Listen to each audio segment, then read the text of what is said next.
So yeah, it's been a running gag on this show that I have a difficult time pronouncing Japanese names. And I actually looked into this a year or two ago. It turns out the reason I kind of struggle with like new words or words that I'm not super familiar with is because I have dyslexia. So I just really wanted to say to all you ableist fucking monsters that you are canceled. Jake, you are canceled. Tyler, you are canceled. Micah, wherever you are canceled. Our listeners, hit pause, call up your boss, let them know you've been fired because you are canceled. Or as my people call it, candle say.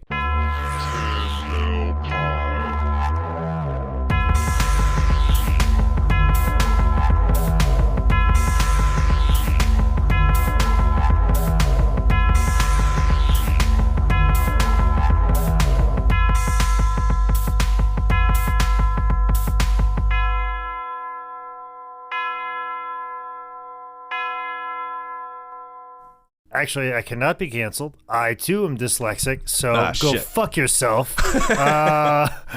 You fucking moron. For not being able to read these words correctly. Sincerely, from a fellow dyslexic person. I thought you were going to go like, I cannot read these Japanese words because I'm from Monroe, North Carolina. I mean, that probably has the most to do with it. It has to be. Nick, that's no excuse. I grew up in a trailer, and I'm rocking some of these just fine. You got it.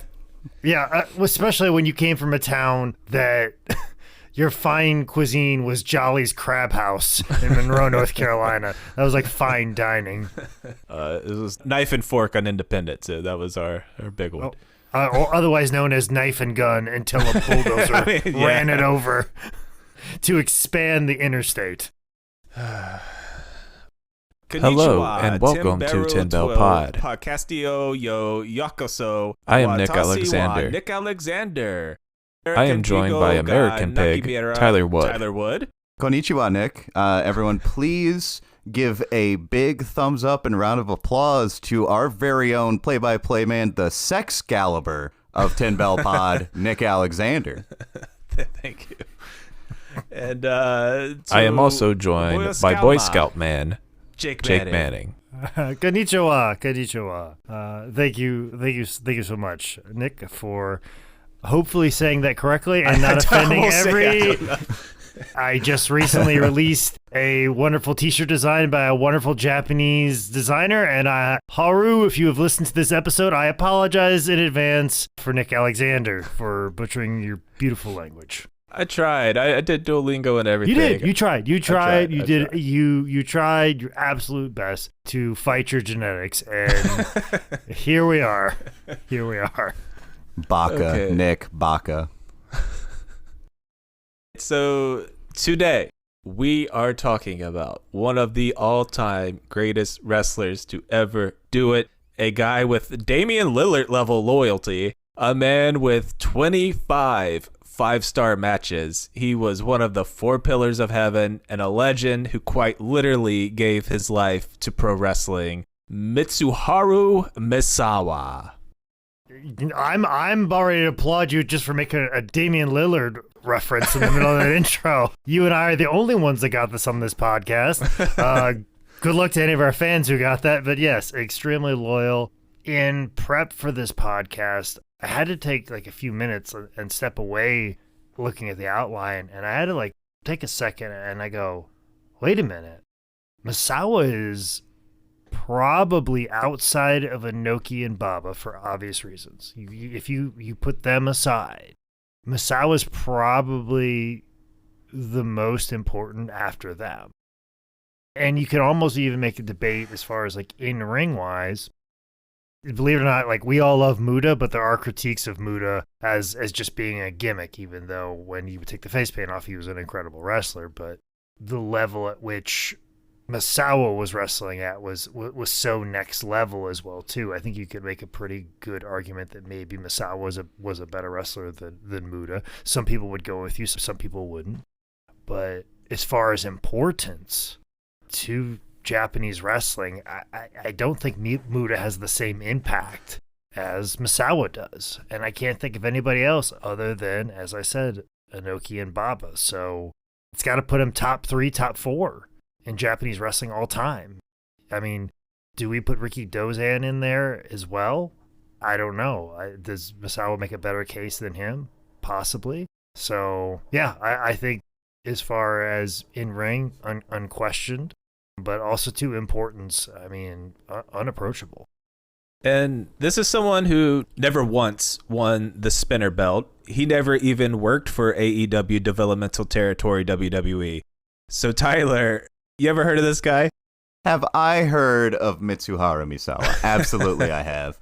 Because I started watching independent professional wrestling around the time that a lot of the guys that are running professional wrestling as a whole now were on the independents, and we're going to get into it later, but like guys like Samoa Joe wrestled him directly, and other guys like Bryan Danielson and I think Chris Hero were making excursions over to Noah, and that's where I first started hearing about it. I started watching indie wrestling in like 2009.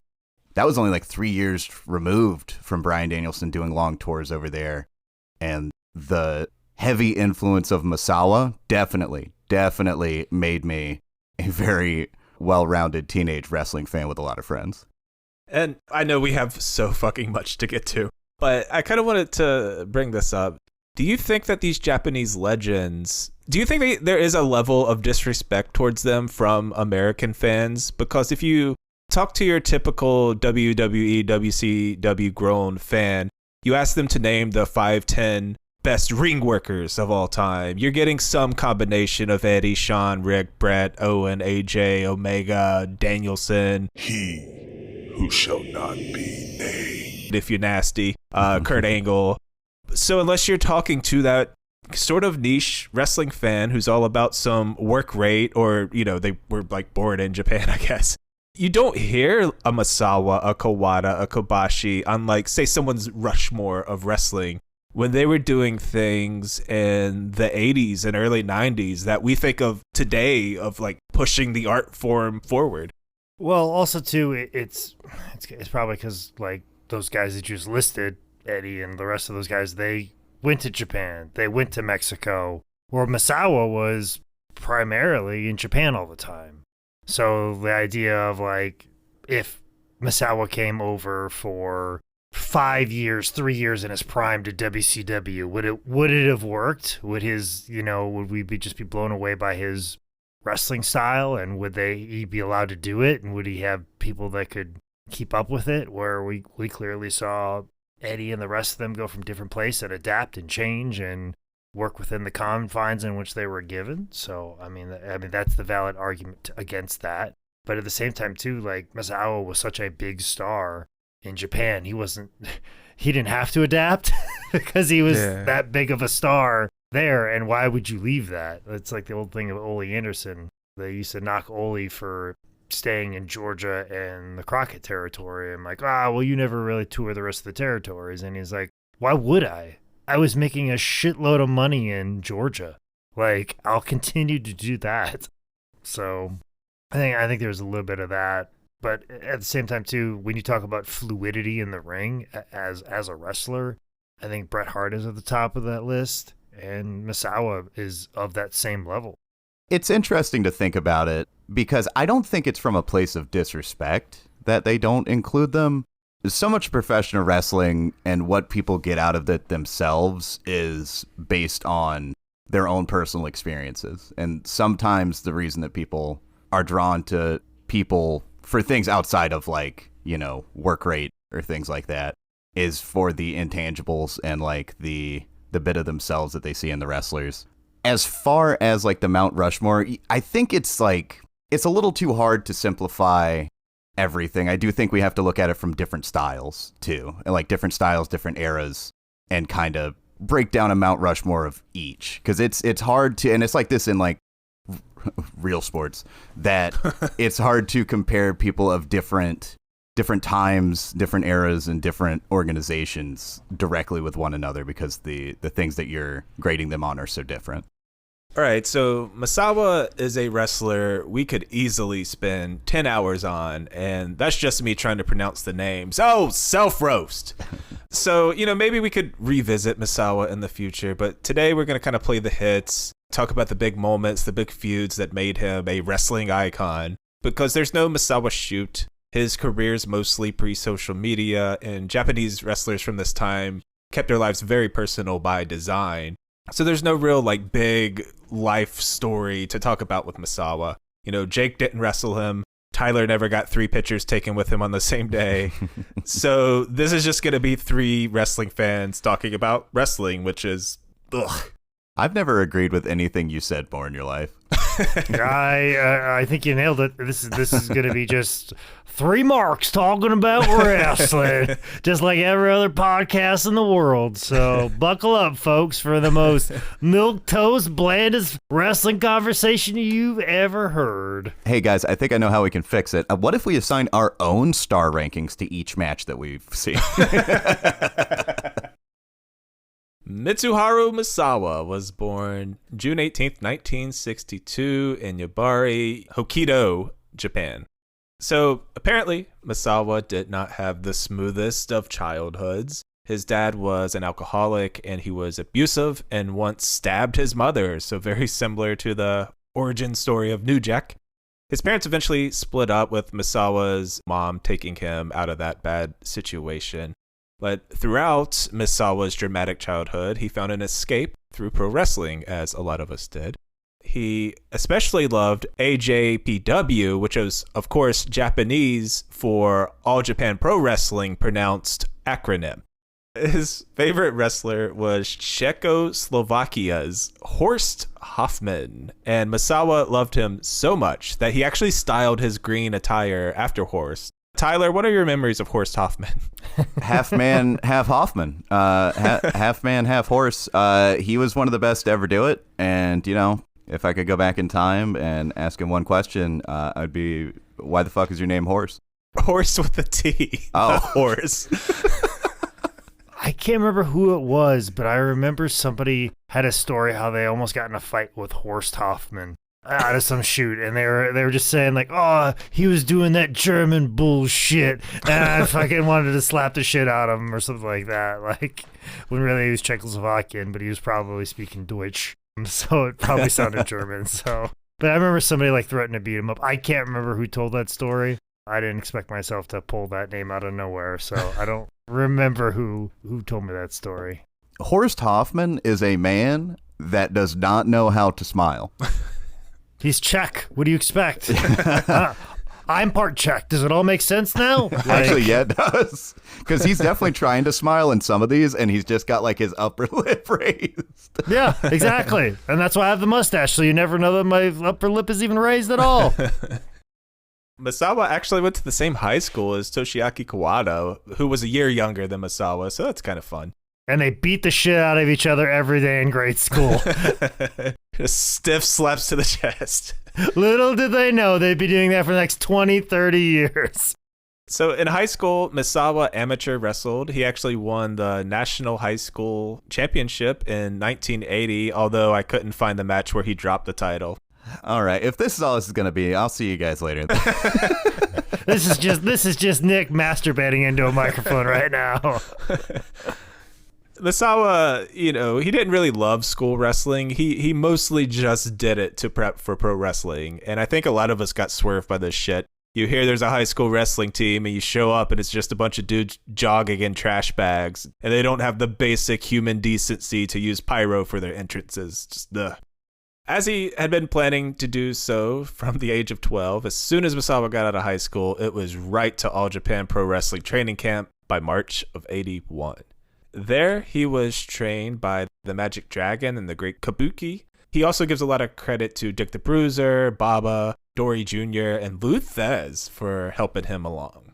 And that's kind of one of the things that Lou did early in his career. He would go around and teach these different cultures how to wrestle. From what I understand, Lou Thez, he went over to Japan, taught Ricky Dozan, and then Ricky Dozan, a part of that knowledge onto Baba and Inoki. And then Thez went down to Mexico and kind of did the same, and then went over to Europe and kind of just spread professional wrestling throughout the world. So that way he could hopefully wrestle the national hero and draw a big house. That's one of the fascinating things about Lou Thez, and I don't think that gets talked about a lot.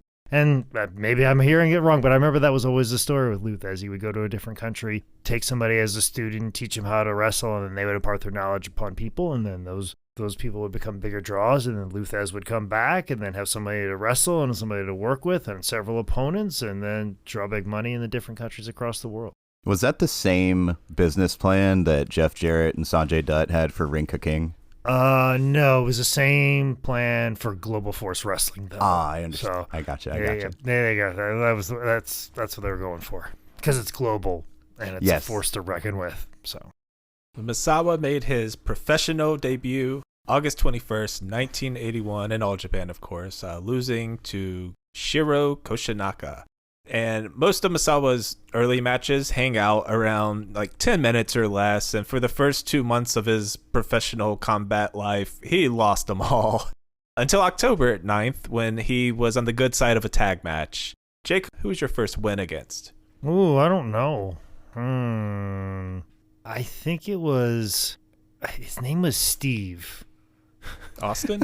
No, I think it's like Steve Logan. He was like one half of Tough and Stuff. And all we did was just go out there and do all of our moves. Basically, we did all of our moves. We got 4.5 stars because we just went out there and did move after move after move after move. And then I did some cheap roll up with my foot on the rope. And I think that's what it was. According to CageMatch.net. Which is not true. They pick don't up get Jake started on Cage. It's not true. It's not true. Late. It is not true. It makes it way late in my career. There's like 7 years. According to them, I didn't start wrestling till like 2010 because those are the only matches that matter. Well, what about fucking George South's fair shows? There was a bell. There was a ring. There might not have been all the padding on the fucking ring, but it was definitely a match. Official was there counting 3, which wasn't always the case at George South shows, but... There were multiple ones that happened before whatever Cage Match said was my first match. Well, March 2nd, 04, this is what I'm going with. You beat Dick Moore, so congratulations. That was your debut match. Dick Morris? Dick Moore. More comma Dick. I don't even know who that is, so... Misawa spent the rest of 81 and 82 doing a lot of the same as far as having 5 to 12 minute matches, doing the trabajo most of the time. He was doing the work? Wait, is that not the job? Is it work or job? Or fuck, I don't know. I barely know English. I love that you're putting 3 languages in this, and I'm just like, Nick, are you sure? Are you sure that's the...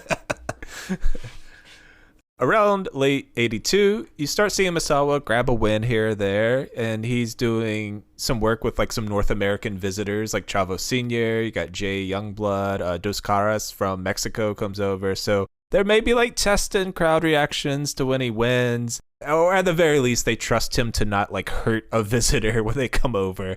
But by 83, Misawa starts getting a little love from The Office. Late March of 83, throughout April, Misawa would be part of All Japan's Lou Thez Cup. So think of something like the WWE's Cruiserweight Classic, where they're just collecting all the young guys, seeing what they got. He did his first match in the tournament, March 27th, 83, beating Tarzan Gato. As the rounds continued, he'd beat Kawada, Fuki, Yoshiro, Momoda, and he'd end up losing to Shiro, but it was a double elimination tournament, so Misawa would come all the way back, reach the finals April 22nd, 83, in a match that Lou Thez reffed. So that's kind of cool. You know, Japanese wrestling, they are just really good at figuring out how to develop somebody as like a young up-and-comer. And not have to just like, all right, this new up-and-comer, we gotta put him on a win streak and give him the belt. Japanese wrestling has this unbelievable way of creating a realistic underdog that you can get behind and then get them all the way to the very edge of something, and then they lose, but then you care for them even more.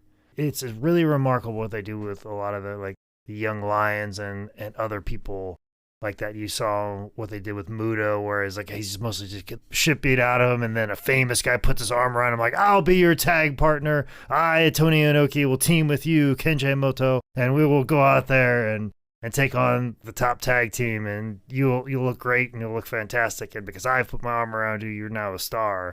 And then he ends up catching the fall, and Inoki's like, you got much to learn, young blood, and you get behind him more for that. And these ideas of a double elimination and then coming all the way back. Like, Japanese wrestling is very good at creating these just unbelievable underdog stories and getting you to care about professional wrestlers and doing it with professional wrestling as opposed to smoke and mirrors and promos and this guy's mother died and he lived on the streets for 8 years. Like, no, like, how can we get somebody to go against all the odds but then come all the way back and create this wonderful underdog? You don't see that a lot in America, and maybe it's because in Japanese wrestling they view it as such a sport. They're like, well, how can we tell the most compelling story using sport as opposed to some of the more theatrics that we may use here in the States? And that goes back into kind of what I was saying earlier, where it's like professional wrestling's, depending on who you ask, all that tied into one, especially here in America. Like the character tied in with the wrestling ability. I think that's why guys like Jushin Liger get over here so well, because it's like that's an iconic look, and Muta's the same way. And you have Misawa here, who is a fantastic wrestler, but really once he got out of the tiger mask, and Nick and I were talking about this a little bit, the charisma that a lot of these Japanese professional wrestlers show off, I don't think translate all the time to what we're used to seeing as American wrestling audiences. In the finals, Misawa once again lost to Shiro, and the winner of the tournament was going to get sent off to, learn and work in a foreign country. But Misawa balled so hard, All Japan owner Big Baba decided to send both guys. So he's officially on the radar. That June, there's about a month missing from both Shiro and Misawa's matches, so I don't know if they did something then, but it was March of '84 that the plans for Misawa start unfolding.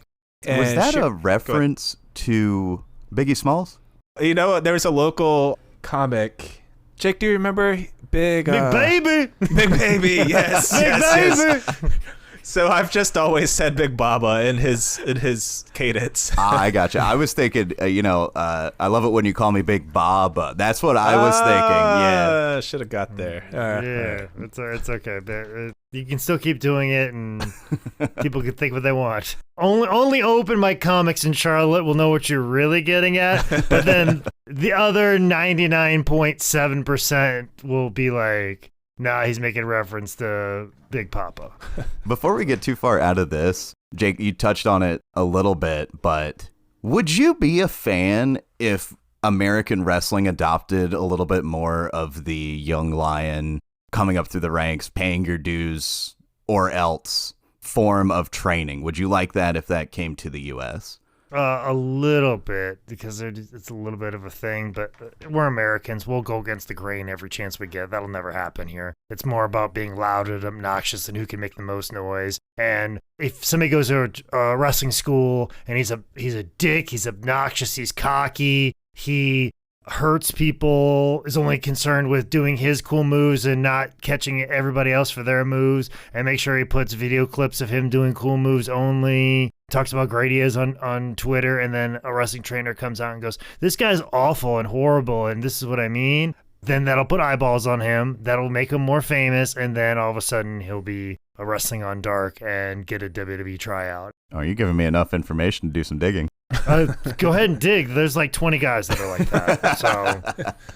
So I've described it so plainly that there are multiple guys that are like that. March of '84, Misawa and Shiro would finally get that all expenses paid vacation to sunny Mexico, competing in EMLL, soaking in that sweet lucha style. It was while conquering Guadalajara that Misawa got a call from Giant Baba asking him if he could jump from the corner yet. And he was like, yeah, if I jump from the corner, gravity will kind of do the rest. And Baba's like, great, hear me out. You know how Tiger Mask basically revolutionized pro wrestling in 2 years. We'll have matches that are talked about 40 years from now. I need you to do that. So Misawa would return early from Mexico back to Japan as Tiger Mask, part tiger, part mask.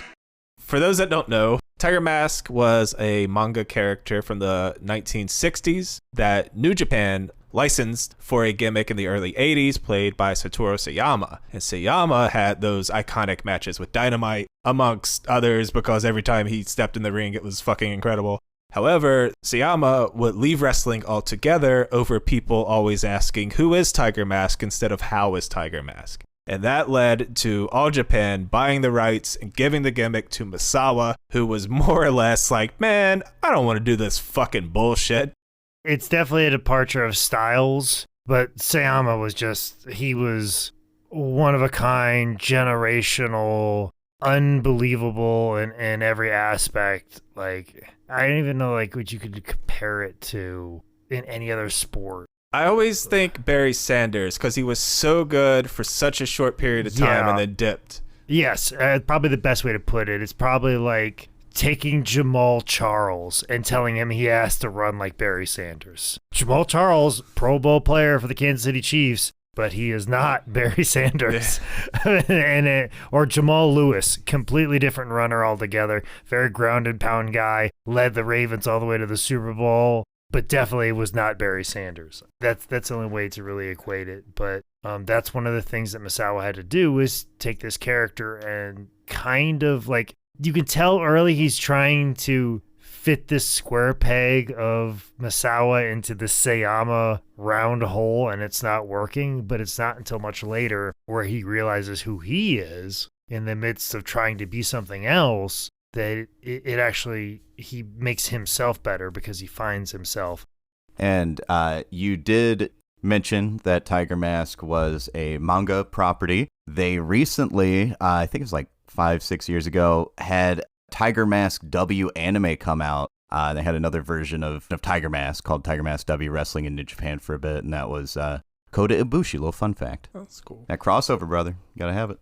August 26, 1984, Misawa would win his first match as the Catman against La Fiera, who apparently helped him a lot over in Mexico as far as training and all that. But from there, he was off and running as Tiger Mask 2.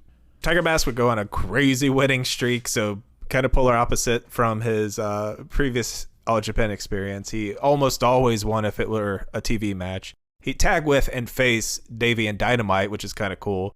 But we are getting close to the time where the Bulldogs were off to WWF and Vince would cut off their trips to All Japan. Tiger also shared the ring with Harley Race, Nick Bockwinkel, so he left for Mexico as a young boy, and now he's working with global superstars. Well, and also, too, with Tiger Mask, it sounds very much like Giant Baba. Can you jump off the top rope? And he's like, yeah. And Baba's like, good enough. I can make money off that. Just because Baba's a legend doesn't mean he's not a wrestling promoter at the end of the day. But yeah, the original Tiger Mask, I mean, wrestling something like Harley Race, that would be a weird conflict of styles that may not even produce a good match. But thinking about the style of Misawa against Harley Race, that's actually something that's probably a bit more palatable and enjoyable. And it gets you closer to the destination of having a great match. And this is just more of an example of could original Tiger Mask have a great match with Harley Race? Because Harley's going to ask him, what do you do, kid? And then Sayama will explain some ornate cartwheel thing, and Harley's like, good, I'll move. Misawa will come in there, throw some forearms and trade some blows with Harley, and it might be a bit more accommodating to Harley's style and be a bit more back and forth and be a bit more interesting. So a lot of this 80s and 90s stuff is going to be very similar to the 80s and 90s stuff in WWF that we've brought up before. You pop onto TV to build the feud, get your heat, get over, whatever. Then it's show on the road to the house show loop. 85, Misawa's doing a ton of tagging. He's switching out teammates, tagging up with Kawada, Magic Dragon, Fuki. And then he'd start a feud with Kunaki Kobayashi. I think Kobayashi, he also feuded with original Tiger Mask, if I'm not mistaken, towards the end of that run. So It was clearly all Japan trying to do everything they can to be like, oh, this is the same tiger mask. Same tiger mask. Yeah, it's a real tiger mask. Look, Dynamite Kid's over here. Davy Boy, ha ha. We're same tiger mask. Like, it always felt like that in the beginning in the way that was booked. And I think Kobayashi was meant to do that as well. But obviously, clearly, you see there was a difference in the matches. Should have gotten Rick Bogner. He would have crushed it. June 21st, 85, Misawa and Kobayashi would have one of Misawa's many Wrestling Observer matches of the year when the two fought over the NWA International Junior Heavyweight title. Meltzer reported that Misawa had actually blew out his knee before the match and still delivered a great performance and called it the best of the Tiger Mask era. Dave's such a mark. Misawa would need surgery after the match, and we'll see this time and time again throughout Misawa's career.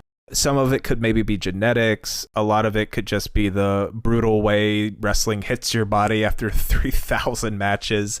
But a lot of it seemed to have stemmed from his time as Tiger Mask, having to do all the on-brand Tiger Mask things. It just wrecked his knees. And it's funny how he'd be like kind of the second All Japan Junior to start having knee problems, like because Onita, the junior division was kind of centered around him. He starts having knee problems. He has to change his style, and then he goes off into more of a hardcore style. Where Misawa, once again, All Japan's junior division hopes are all wrapped around him, and then he starts having knee issues, and he starts to get more of a ground and pound, suplexes, hard-hitting style. But then you have New Japan cruiserweights and light heavyweights, and they're just flipping all over the place, not hurting each other. It's the weirdest thing ever. I always felt like the All Japan lightweight division or junior division was always cursed. Anytime they got anybody with momentum, they started having knee issues. But for whatever reason, New Japan could maintain it over the years. I'm kind of pulling this out of thin air. I heard it on like a random ass interview, so I don't know how to give this credit. Baba was so concerned with his roster looking tough that he wouldn't let them wear knee pads. I'd imagine that had something to do with it, because if you're landing on your knee, you're landing on your fucking knee.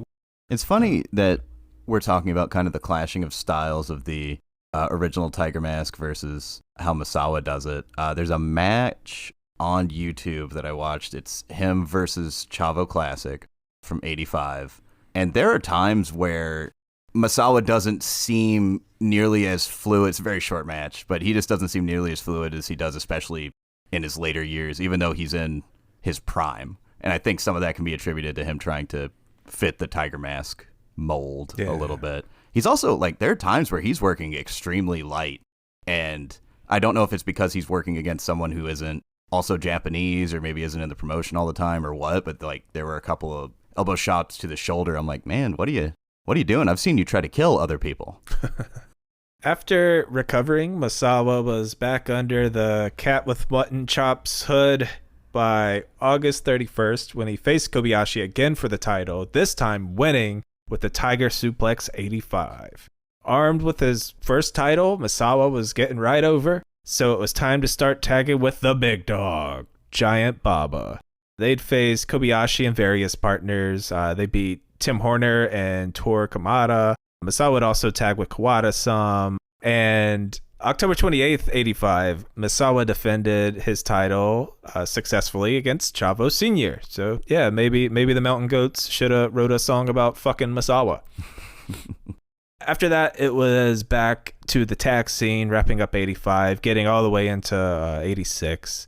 March of 86, Misawa vacated the junior heavyweight title because he was about to get out of that weight class. Again, doing all the flippy shit he had to do as Tiger Mask. It was tearing up his knees. So Baba sent him up to the heavyweight division where he could do more mat wrestling. And at 6'1", 220 to 240, depending on the time, he was a very believable heavyweight. And a less believable Tiger Mask. That's kind of how that works. April 19th, 86, Misawa and Baba went to America. They wrestled in the Crockett Cup in the Louisiana Superdome. They beat Black Bart and Jimmy Garvin before losing to Magnum TA and Ron Garvin. It's just a weird pairing, and it's just like a weird thing when you see like the bracket of the Crockett Cup. Like there's always these just weird tag teams put together. Like you'll see Sheep Herders, Fantastics, George South and Steve Kern. Like, what? Because they're just trying to pad the stats and put as many tag teams in it so that way when Dusty wins it with Nikita Koloff, it looks cooler. I mean, at the end of the day, so they're just trying to do. But no, being a part of the Crockett Cup was kind of like probably a thank you to Baba. Like, thank you for taking some of our guys over there and put money in our pockets. And also gives it an international thing. Like, hey, we have a team all the way from Japan coming over here. And then, of course, like in Louisiana, people are just chanting USA, USA at them the whole time. Yeah. Being a part of the Crockett Cup was definitely a way to get more exposure. Probably was a good payday. Very beneficial to everybody. The next day on 420, bruh, Misawa headed to Minnesota to be part of AWA's Wrestle Rock 86, where he defeated the multi-time convicted pedophile, Buck Zumhofe. So. That's where I know the name from. I knew him from somewhere. Did Cliff Compton shit on him on his Art of Wrestling episodes? Is that where I know it from? Or is it just the pedophile stuff? Oh, I just know that he's a piece of shit. I don't know about... I'd heard the name Buck Zumhofe before, and I'd never seen a match of his, and I'm like, all right, well. Oh, well, let's narrow it down. Does Tyler hate him because of all the pedophile stuff, or because Cliff Compton had a bad interaction with him one point in time? Oh, if he had a bad interaction with Cliff Compton, we should damn this man forever.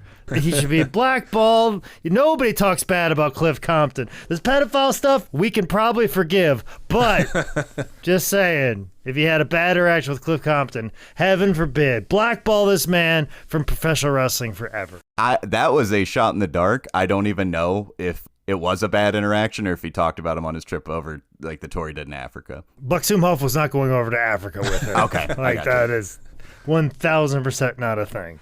This show is in its entirety on YouTube. This match is in part number 1. The video is titled AWA Wrestle Rock 86 Wrestling PT1, PT1 all one word, 46 minutes in, and not a person in this arena gave a fuck that Tiger Mask 2 was in the ring. And I'm not even going to, it's not Misawa's fault.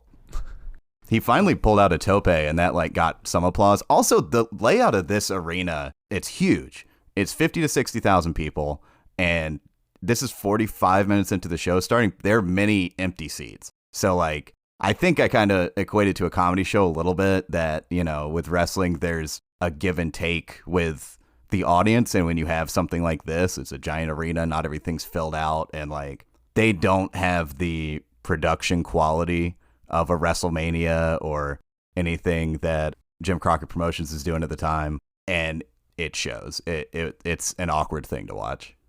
Back in Japan, it was more tag team wrestling for Tiger Mask. Still pairing up with Baba. He mixed in Jumbo Tsuruta here and there, and that's 2 pretty good tag partners to be rubbing elbows with.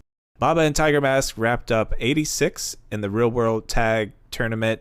I don't think it's called that at this point, but that's what I'm going to fucking call it.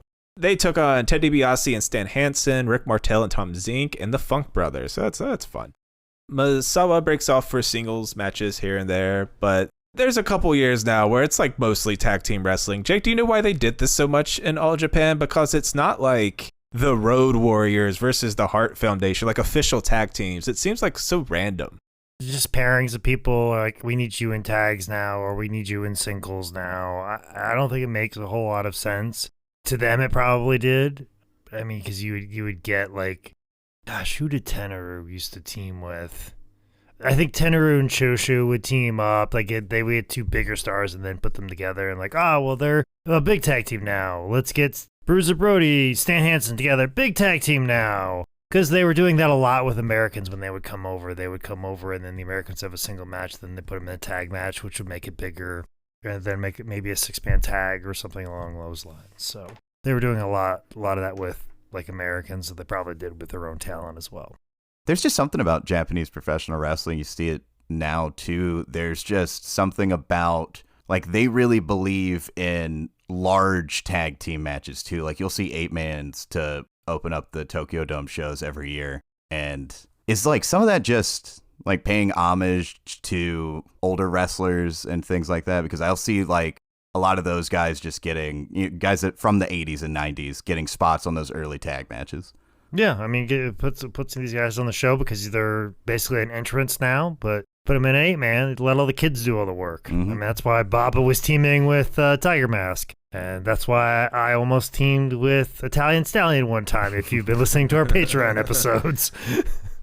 A singles match that Tiger Mask did have was March 9th, 87, when he took on Ric Flair. There is a clip of it on YouTube, 4 minutes. These two are going. They are going hard. Flair's in his prime. Misawa's in his prime. It's completely in Japanese, but it's a fun little highlight video on YouTube. You can check that out. And they're going hard. They're put on a good show. It was a lot more tagging through 87, facing people like murder accomplice Carlos Colon, Tommy Rich, and Pete Roberts. Pete.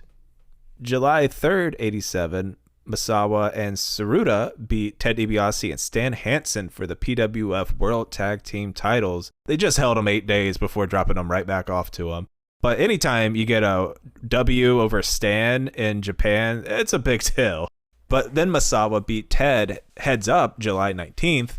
And I think Ted's just starting to get the $1 Million Man gimmick. I think it started that June. So he's not like the world famous supervillain quite yet, but he's still a very accomplished wrestler overseas, WWF TV, Mid-South TV. So these are 2 pretty big wins for Misawa. And that Misawa-Tsuruta versus Hansen and DiBiase match, also on YouTube in its entirety. That is something you're going to hear me say a lot in this episode because Japanese professional wrestling companies don't give a shit about copyright. So that it is plastered. You can catch all of Misawa's career. But yeah, that first one, good Lord, Stan Hansen and Ted DiBiase are fucking terrifying looking. Those are some scary, thick fucking men. Yeah, and it's funny that after Ted's run, he went back to the teaming with Stan. And if he didn't hurt his neck, they could have teamed for several years in Japan. So they could have caused all type of havoc after the Ted DiBiase, $1 Million Man years. For the 87 Real World Tag League, Tiger Mask teamed up with Shinichi Nakano for some pretty meh results, but they did face some more cool names. You got Abdullah the Butcher with TNT, a.k.a. Savio Vega, John Tenta with The Great Kabuki, and Bruiser Brody with Jimmy Changed My Story 5 Times About How My Girlfriend Died, Snuka. On January 2nd, 88, Misawa faced AWA champion Kurt Hennig for a title shot, and Misawa wins by count out, which by America rules means you don't get the belt, but by Japanese rules, it means you do. So that was like a whole thing about this match, whether Misawa should be AWA champ or not. Hey, Nick, guess what? It is on YouTube. And I thank you so much for clearing that part up for me because I did watch it, and then I was like, oh, it's a count out victory. Who gives a shit? And now you're giving that the extra context to it. And I'm like, oh, okay, that makes way more sense as to why they were as pissed as they were. May 27th, 88, Tiger and Nakano took a loss to the Rock and Roll Express, who are who, Tyler? They are Ricky Morton and Robert Gibson. Good job. See, good job. Progress. Did you see me squint because I was having like a flashback to all the times Jake yelled at me? It worked though. It worked. It's Ricky Morton and Ricky Morton. Ricky and Kerry Morton. Fuck. July 19th, 88, Tiger and Akira Tao beat Mitch Snow and guess who, Jake? Leo Burke. Hell yeah, Leo Burke. And Mitch Snow, another good wrestler. Like, he did some shit outside of the ring that kind of got him in trouble. So I don't want to, talk him up too highly, but he was a very good wrestler, a very good hand. He would pop up every once in a while on AWA, like on ESPN. And he had this, follow-through hip toss that looked really cool. So Mitch Snow, just kind of forgotten about it. I believe he's a North Carolina guy, too. He trained with Nelson Royal and everything. But once again, don't know if he's an alleged murderer as well, too. So I don't want to... I don't know. Speaking of, for the 88 tag series, Misawa tagged with Jimmy Snuka, as Snuka's partner from the previous year was Bruiser Brody, who had been murdered in Puerto Rico. And I'd imagine Jimmy was like, wow, crazy how they just murdered someone and got away with it. That's fucking crazy. We should look into that in Puerto Rico and it's definitely not focus on me. Jimmy Snuka, no murders. That's done through an interpreter, right? Because Vince told the cops he didn't speak English. Exactly. You should do that one on Drunk History. Oh, that would be fun. Oh yeah, that's a good one. We got to go back and do the other two, and then we're gonna do that one for a third. Oh boy, I can't wait for that. That was We almost did that for real with Micah, remember? Yeah, that was the Jimmy Snuka episode. That was Micah's drunk history that we had to start the episode over. We were just like, fuck him! Find a murderer! But it was part of this 88 real world that Misawa had his first match against Kenta Kobashi, where he and Superfly beat Kenta and Ishikawa. So that's, little like nugget for the future. March 8th, 89, Misawa received an NWA title shot against Ricky the Dragon Steamboat, which he lost. But worse, Misawa ruptured his ACL during the match, putting him out for the rest of 1989. this one also on YouTube. Fantastic sequences left and right. Great match. Crowd's on fire. Good watch. Misawa, after recovering, would be back January 2nd, 1990, taking part in a battle royal, I assume to shake the cobwebs off. Davian Dynamite's in it. It's after that Bulldog run in WWF. Baba's in it. Tenryu, Jumbo, Russia Kimura. So it's a pretty fancy little rumble match won by Yoshiaki Yatsu. On February 10th, Misawa wrestled inside of the Tokyo Dome for the first time, but for a New Japan, All Japan Supercard. So the story is New Japan kind of got dicked over by WCW. They sort of left them hanging. So Baba decided to help them out as long as none of the All Japan guys were beaten or made to look weak. And as part of that, Misawa and Tenryu got a count-out win against George Takano and Riki Choshu. April 9th, 1990, Misawa and Kobashi took the All Asia tag titles off Can-Am Express. And then 4 days after that, Misawa wrestled Bret Hart to a 20-minute time limit draw as part of the WWF New Japan All Japan Super Show, where WWF actually showed up. You wonder why Vince owns the Buff Bagwell catalog and not Ted Turner. And those shows are crazy because there's matches with Macho Man and Tenryu and they'll have Japanese wrestler, and then Earthquake wrestling somebody, and then Demolition. And then also that SWS promotion's kind of about ready to come up. So there's all this business happening with WWF in Japan, and it's wild, some of the things that are happening. A few weeks later into 1990, Tenryu left All Japan for the Eyeglass Man wrestling company called Super World of Sports. But this was a big deal because Baba's health was starting to go, and Tenryu was his hand-picked guy for his next big main eventer. Yeah, I mean, Tenryu was positioned to be the face of the company, and then Tenryu went out on his own because this eyeglass company wanted to get into professional wrestling. They're hey, there's a lot of money to be made in professional wrestling. Let's go do that. And Tenryu, through his years of connections, had the ability to book WWF guys, had full-on main events where it was Tenryu and Hulk Hogan versus the Road Warriors, who were still big names, or Demolition.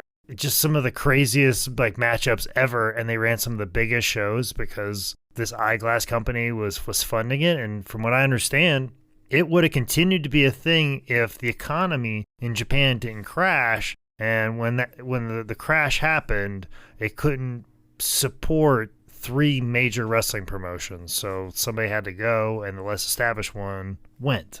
And it just happened to be SWS.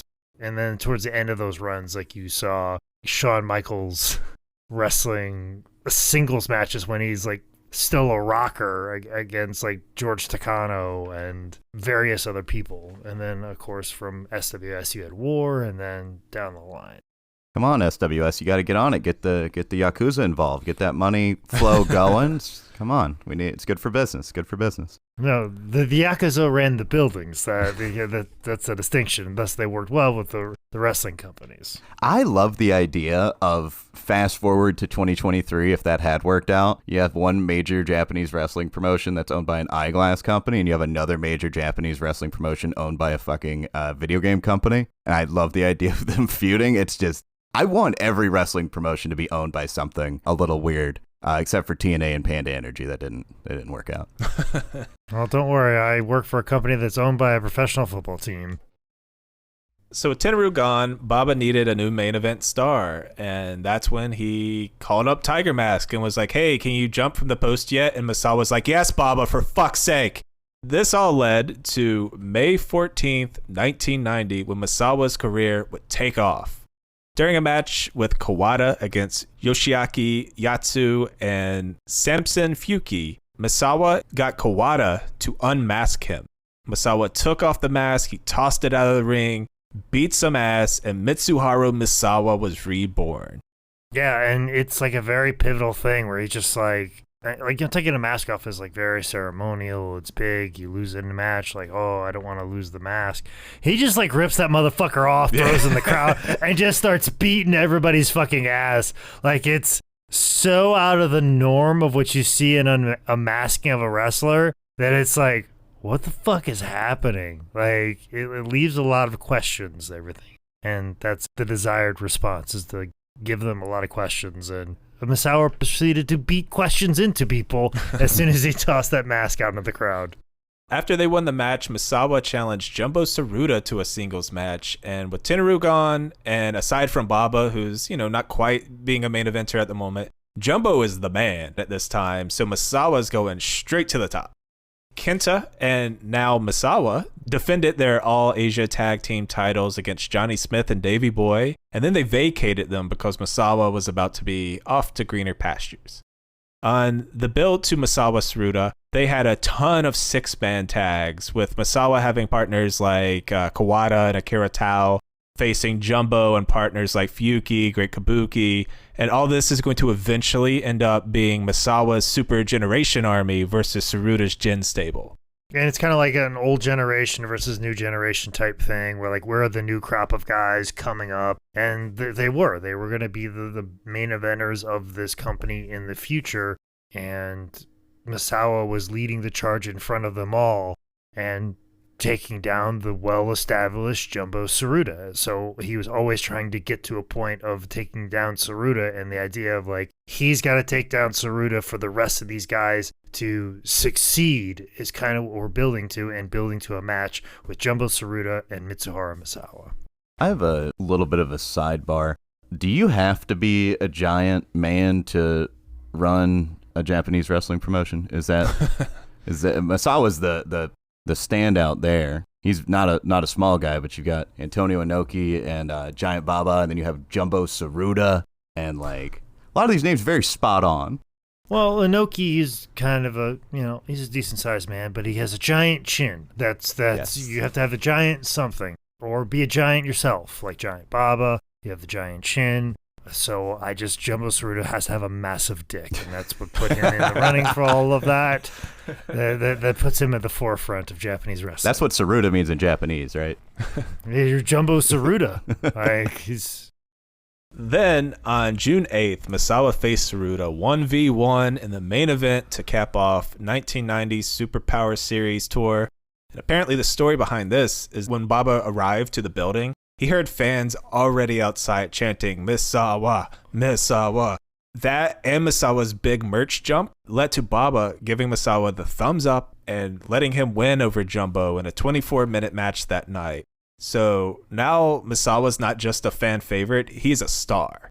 And that's the thing, too. He's capturing a younger audience. Obviously, at this time, All Japan, like, they had an older audience that, they watched The Destroyer, Dick Beyer. They watched the Funks come over, and they, that when they were kids, and they watched Brody and Snuka, and now all those guys are gone, and those fans have gotten older, and they've got interested in other things, and now this new generation needs something for them to get behind, and instead of them getting behind the foreigners coming in, and some of the big stars like Baba and Jumbo, like the younger generation of wrestling fans of Japan were getting behind Misawa, and that was smart business for Baba to recognize, like, hey, this new crop of wrestling fans, I'll have these fans for the next 5 years if I just put over Misawa. So just that simple thing. And if I'm not mistaken, this is one of the 5-star matches that Dave Meltzer has listed over the years. It's a 5-star match. And this is the example that I always use, is that to have a 5-star match, it's just not about the moves. Like, you look at the moves in this match, and it's, they're done accurately well, and it's a good match, but it's the story around the match that makes it 5 stars. You just can't walk in, have a 5-star match cold. To get a 5-star match, there has to be some sort of stakes, some sort of emotional weight to it. And that's what is all over this match. I'm kind of thinking about it now. I glanced over the match earlier. I've got it playing now. The generational differences between the two, I didn't think about it at all, but you look at the guys that were over in Japan, foreigners and Japanese nationals alike, the differences not just in like wrestling style, but their gear too.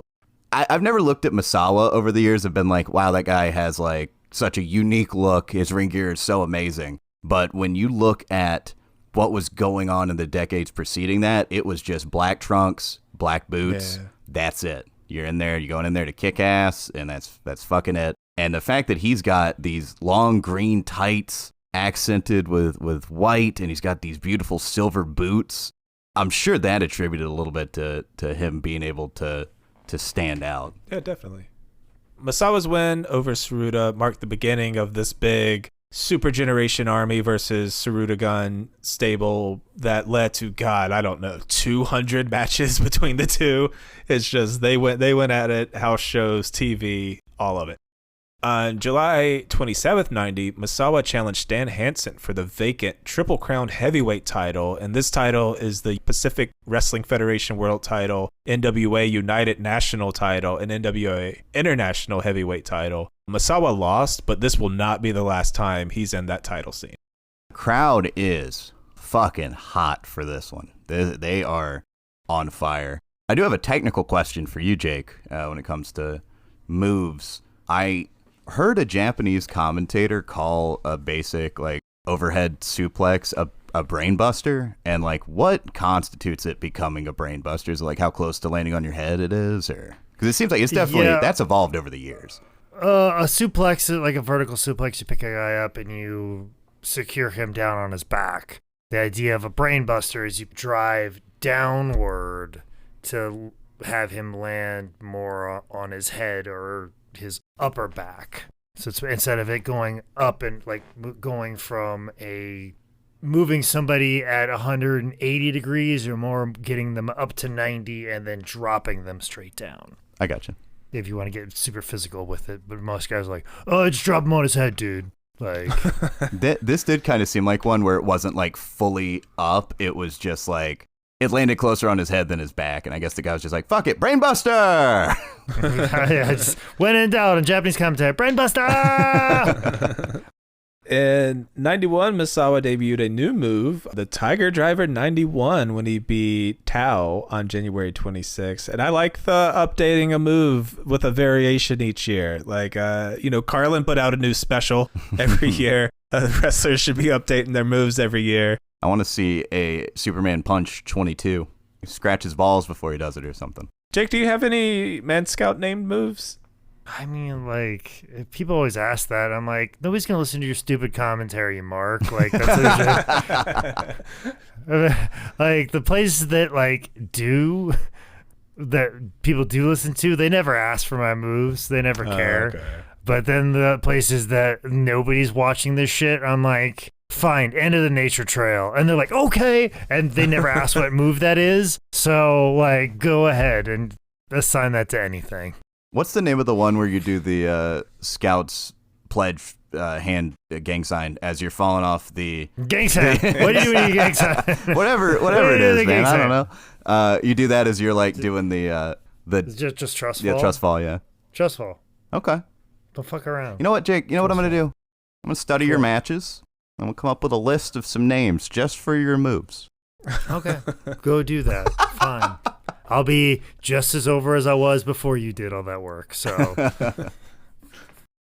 Misawa entered the 1991 Champion Carnival, held for the first time since '82, and he would place second in his block. They do a lot more like tournaments and cool shit over there. But he beat Johnny Ace, Doug Furnace, Kobashi, Dynamite Kid, with his only loss coming to the eventual second place winner, Stan Hansen. And I don't think people talk about like a Misawa Stan Hansen feud like officially, but he's going to run into Stan quite a bit here. Yeah, and Stan gosh, like they were so good together. Like I remember like clips, like there's one match where Stan takes like a roaring elbow and he just collapses. And I've always tried to replicate that sell, and I just can't do it. Like Stan was just so perfect. You know, we talk about Stan Hansen beating the shit out of somebody, but when he would like register something as a knockout or an almost knockout, gosh, he was so good at it. So incredible at it. Nobody ever talks about how good Stan Hansen sold something, but he was incredible at it and made Misawa look like $1 million at every chance he could.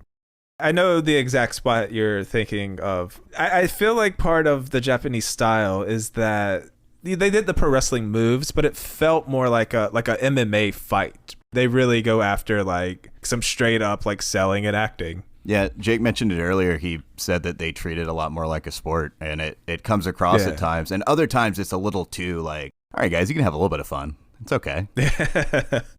After that, it was a lot more Super Generation Army tagging with the occasional Saruta Gen match.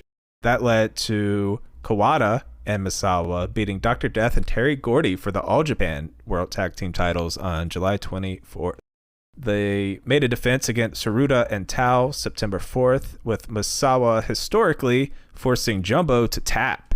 Tapping was a way bigger deal, I feel, I think it's still kind of a big deal today if it's TV wrestling, but like dudes didn't tap back in the day if they were like stars themselves.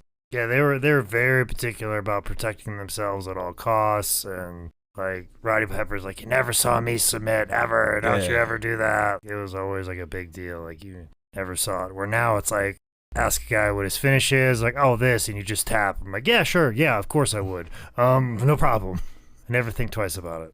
Not much longer after this, Misawa and Kawada vacated the belts because you gave them up every year for the Real World Tag League. I think unless you were like a heel and you were like, fuck you, I'm not doing it or something, but that's usually what happened. They beat Abdullah with Giant Kamala, Dan Spivey and Stan Hansen, which is just a beastly tag team, Dynamite with Johnny Smith, and their first loss was to Andre the Giant and Giant Baba. And I know neither of these guys are in their prime in 91, but if that's what it takes to beat you, you're getting booked pretty good. In the finals, Misawa and Kawada faced Dr. Death and Terry again, with Dr. Death and Terry winning and getting their belts back this time.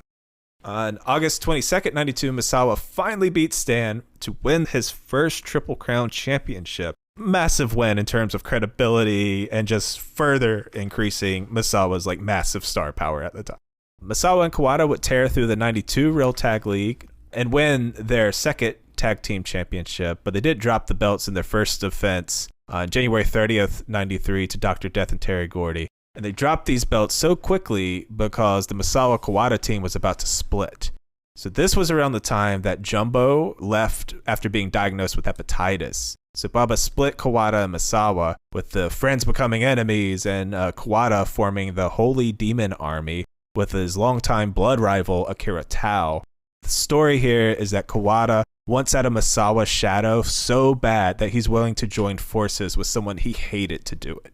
And the Holy Demon Army, such a weird combination, because Tao was like this lumbering dude, like very similar to Giant Baba, mobility-wise, big chops. And then you just had Kawada, who was much more mobile, very similar to Misawa, and still ground and pound, but was much more agile and hard-hitting and fast-paced. And Tao would just come down and slow everything down and kind of be like the heater to it all. So it was a very weird dynamic, but somehow they made it work.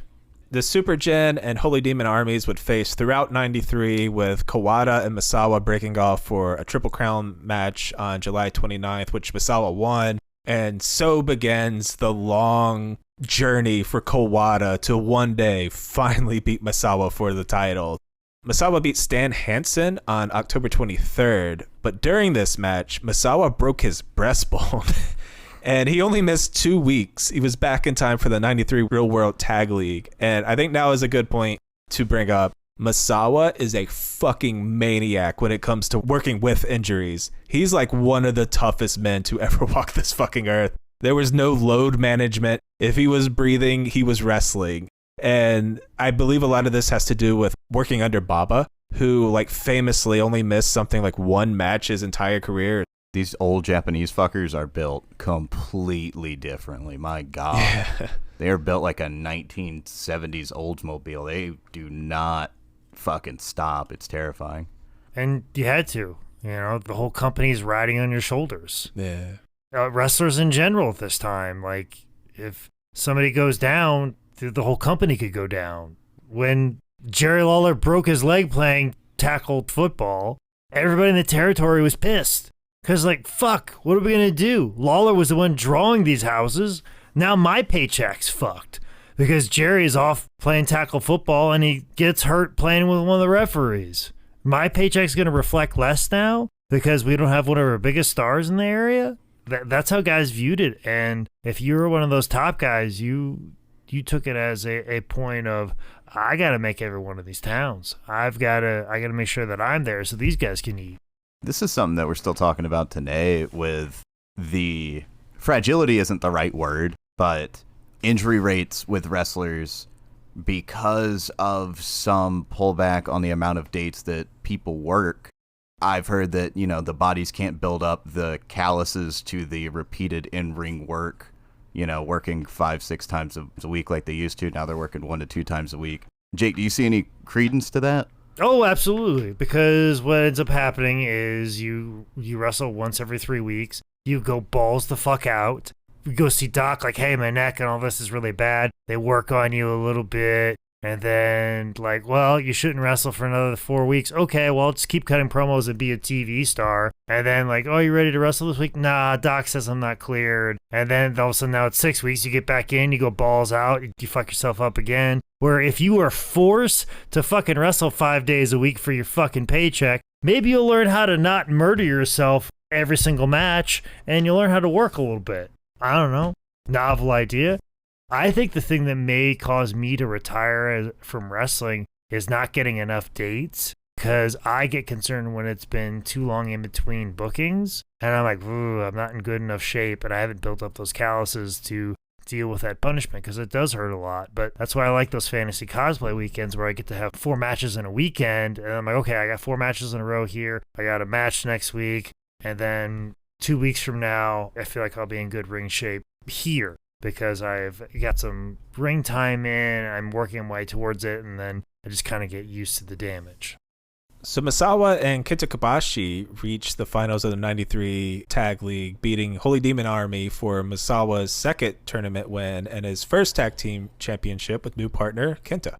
On June 3rd, 1994, Misawa would beat Kawada once again, but this match received Dave's second ever 6-star rating and the last one until 2017.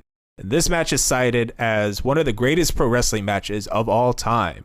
And it is very good, but I have a couple critiques. All right, first off, no Russian leg sweeps, no shooting star presses. Lose a star right there. Second, how am I supposed to get into the story of this match when I don't know who it's sponsored by? Was this a Mountain Dew themed match? Was this a Pop-Tart themed match? Nick is being facetious because the wrestling internet doesn't understand humor, so I'm just going to make that as a disclaimer. Nicholas was making a joke because he is a comedian. He did not actually mean any of those things. But the reason why this is a 6-star match is because it's a build over like the story that's being told for several years. It has nothing to do with the moves, and that's what like you always. I think everybody loses sight of. To get the level of that type of a match, to get that type of praise, there still has to be a story. There still has to be some sort of thing going on that organically happened and that has been built over several years. I mean, that's just an absolute must to achieve that type of praise. So Misawa finally lost his Triple Crown title to Steve Williams July 28th, 94, after a 705-day reign, a Roman reign, if you will. Misawa and Kobashi vacated the World Tag Team titles again for the 94 Real World Tag League. They win the tournament again, win their belts right back when they beat Dr. Death and Ace December 10th. And here's another crazy Misawa story. He entered the 95 Champion Carnival, despite reportedly suffering a broken orbital bone after Kawada kicked him during the match on April 6th. Misawa, with a broken face, not only did not miss a single show, he proceeded to the finals and won the whole fucking thing against Akira Tao April 15th. With a broken freaking face. This guy has been injured since he started, basically. There was 2 years where he was clean, blew out his knee, tore his ACL, broke his orbital bone, and he hasn't taken much time off other than the things that made him immobile. On May 26th, Misawa won his second Triple Crown Championship, beating Stan Hansen, and that ended Stan's fourth and final run with the Triple Crown title. Misawa and Kobashi lost their tag titles June 9th, 95 to the Holy Demon Army, and this is a big deal because this is the first time Kawada got a pinfall over Misawa. And it was also the first time anyone had pinned Misawa since Dr. Death did it when he lost the Triple Crown almost a year ago. May 24th, 96, Misawa dropped his Triple Crown championship to Akira Tao, who had won that year's Champion Carnival. The next week, Misawa started tagging up with a new partner, Jun Akiyama, and they won the tag team titles from the Holy Demon Army, who had them at the time. They'd have two successful defenses. The first one on June 8th against Dr. Death and Ace, which won Match of the Year. And the second one, July 9th, when they beat Holy Demon Army in a rematch before dropping them off to Steve and Ace September 5th. Over to the 1997 Champion Carnival, Misawa reached the finals with 2 losses to Kobashi and Williams and then a draw against Kawada. He and Kobashi and Kawada had the same score, so they had a 3-way tie. So they had to do a round robin playoff to see who would win. So Misawa and Kobashi wrestled to a time limit draw, but then Kawada beat Misawa in singles competition for the first time ever when he pinned him in 6 minutes and 9 seconds. So couple tag pins, a stalemate, and then an outright win against Misawa, even though I guess you could say it was tainted after he went the distance with Kobashi, but Kawada finally has a win over Misawa. Yeah, and this is also the emergence of Kobashi and Kobashi being a thing and everybody recognizing it hey, he can't just be the tag partner of Misawa. We got to start thinking about him being a main eventer, and him going the distance with Misawa kind of establishes him in that point, but we're still trying to build to Kawada being a legitimate guy as well too, going against Misawa. So the fact that they're balancing all this at this time, that also recognizing too hey, Kobashi can't be the tag guy for Misawa anymore, and we bring in Jun Akiyama. It's this really nice balance that's happening. On June 6th, Misawa beat Kawada again for a Triple Crown title match. So it kind of plays in the same thing. The chase is happening. Every time Kawada gains some ground, Misawa knocks him right back down a step. Misawa and Kobashi would have yet another match of the year on October 21st, with Misawa getting the win. Misawa entered the 98 Champion Carnival and went all the way to the finals. He did this despite various neck injuries, various back injuries, a broken finger, and a broken left kneecap. A broken freaking left kneecap.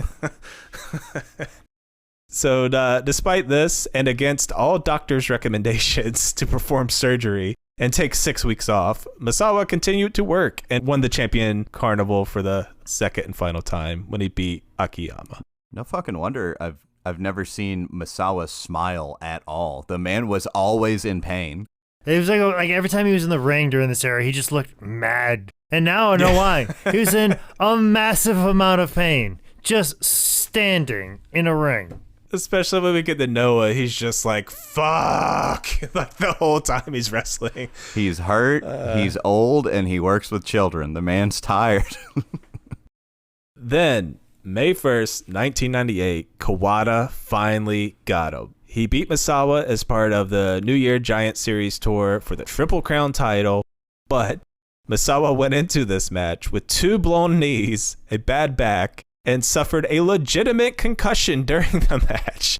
It knocked him out so bad he couldn't remember the end of the fucking match. So Baba was finally, let's go home. He sent him home, and Misawa got a little break. Dude, he got so fucked up. He got diagnosed with a concussion in the late 90s. That's how fucking bad he got hurt. That's insane.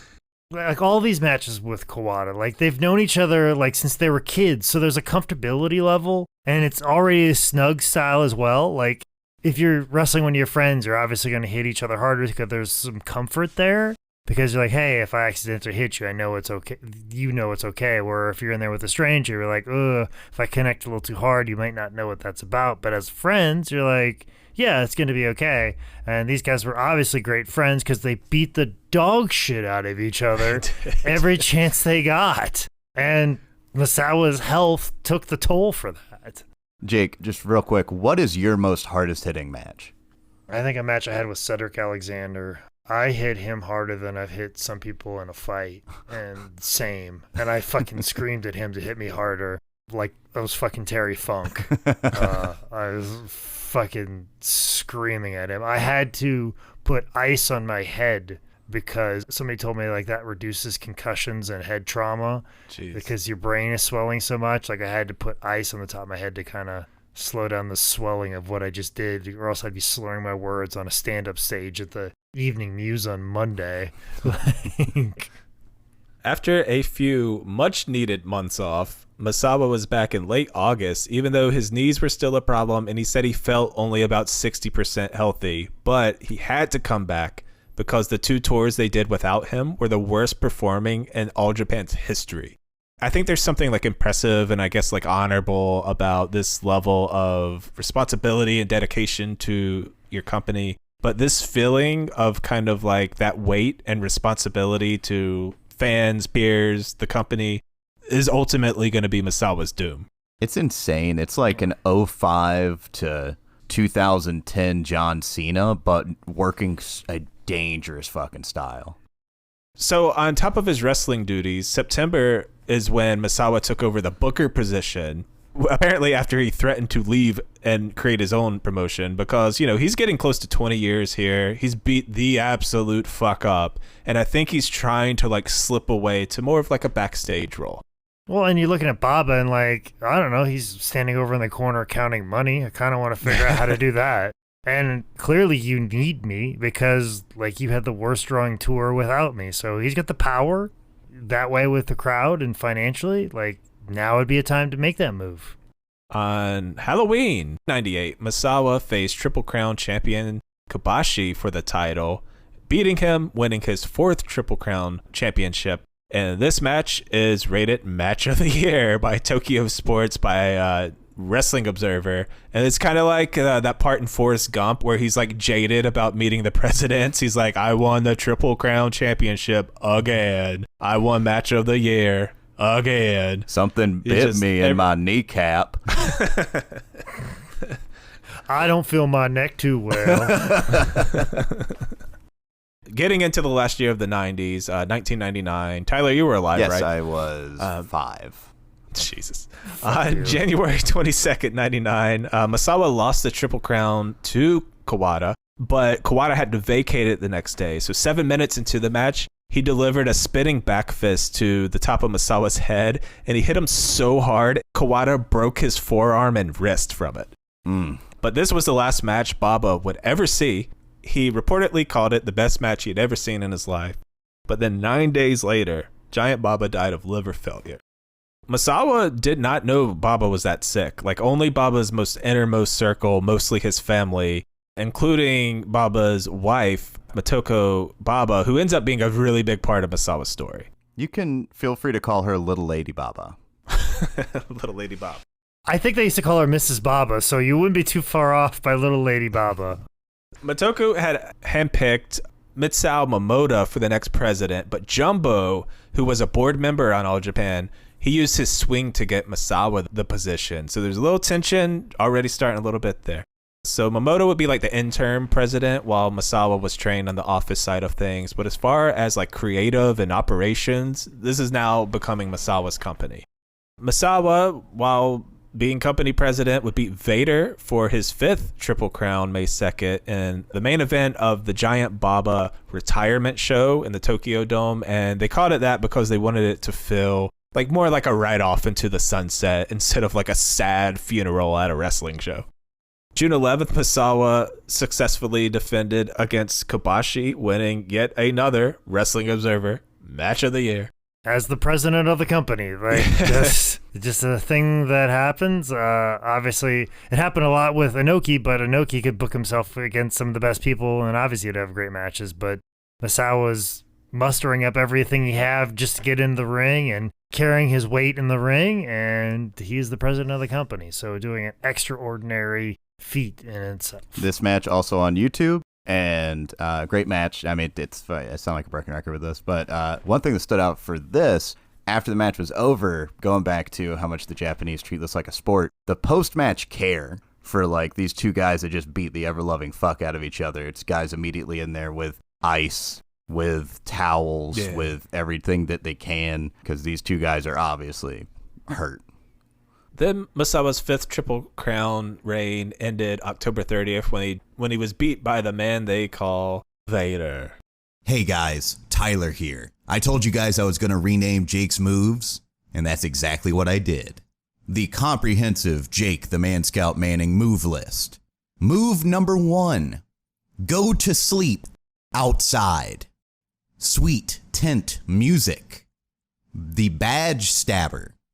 Camper crossface, the Scout Master Lock, the Camel Bag Clutch, the Fishing Hook, the Butterfly Knot Suplex, Order of the Falcon Arrow, Death Valley Campfire, Last Ride to the Campsite, the Assistant Scout Master Lock, the RK Oath, the Troop Slam, Clothesline, the Figure Schmore Leg Lock, Cooking by the Light of the Moonsault, the Figure 4 Log Lock, the Retired Scout Master Lock, the Pine Buster, Camp Fireman's Carry, the Crossface Eagle Wing, the Diamond Knot Cutter, and finally, the Bear Hug. And then here's where we start getting into some Mrs. Baba drama.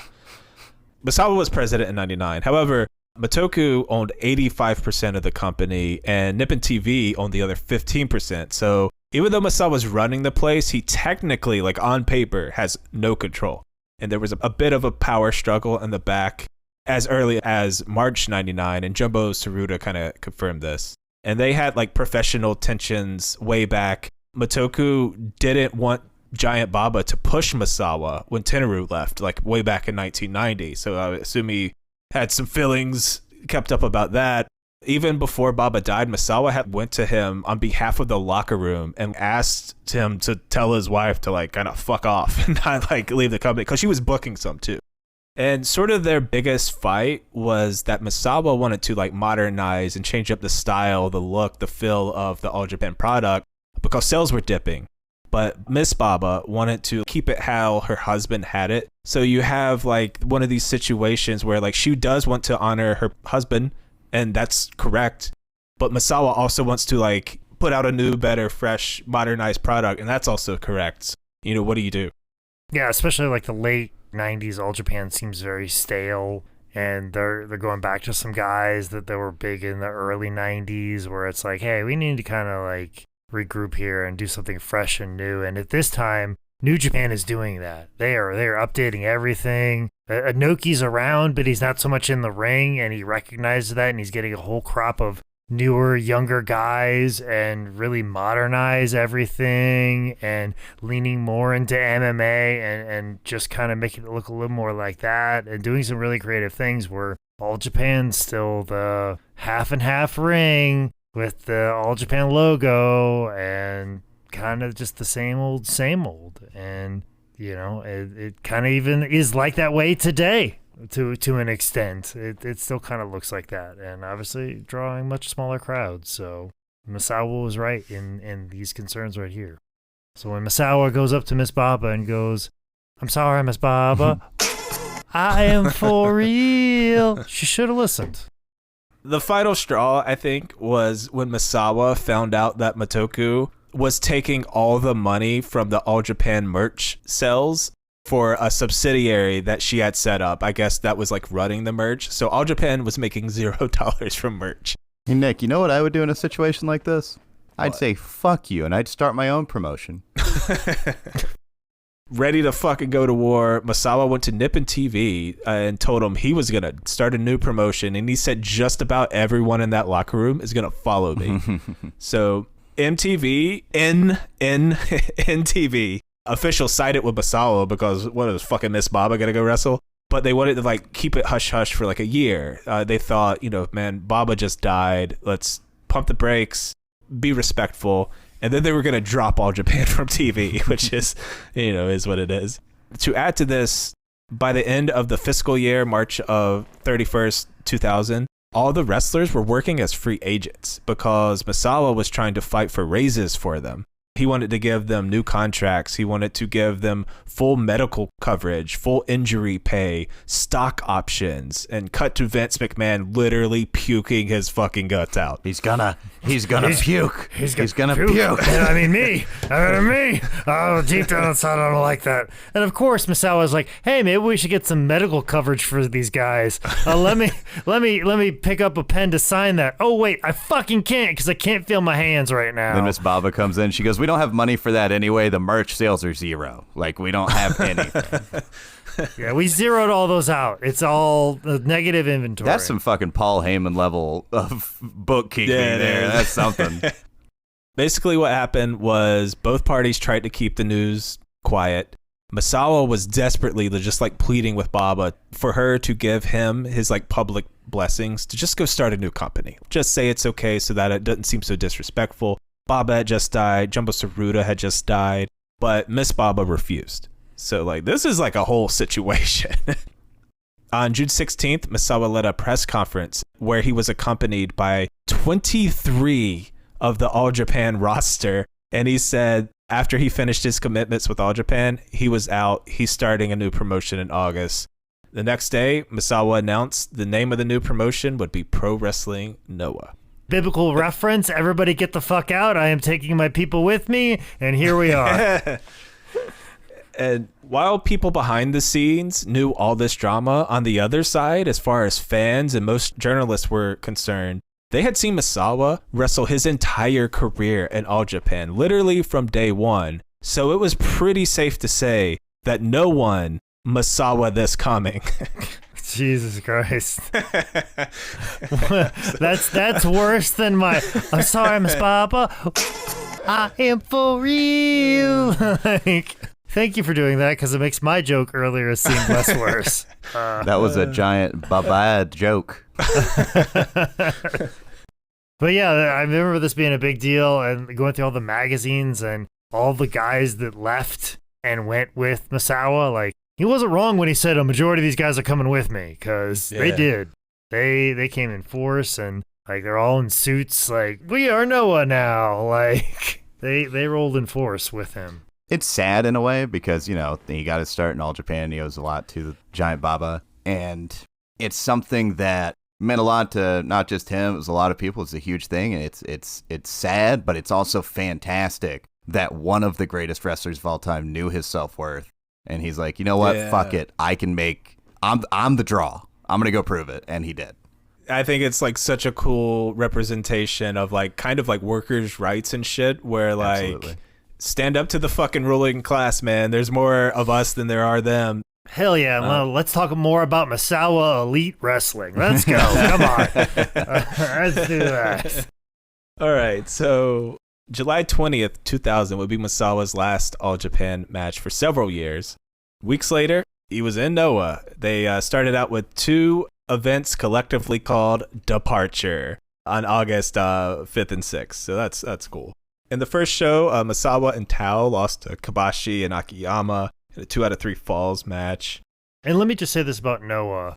And we haven't touched on this because it is a big part of his story, but I didn't want to get caught up in it because it's an episode about Misawa. This isn't about the history of tape trading. But as far as like Misawa's popularity in the wrestling world, like outside of the country, like the reason why people like Dave Meltzer found out about Misawa was because of tape trading and getting those All Japan tapes, getting those matches against Kawada and Kobashi and those real world tag leagues and those carnival championships. Like getting those like to American fans seeing it was a big part of exposing Misawa to the world. And when Noah came out, like those first couple Noah events, like they were like the hot property in tape trading. Like, oh shit, Misawa's coming out with a new promotion. We got to get that shit.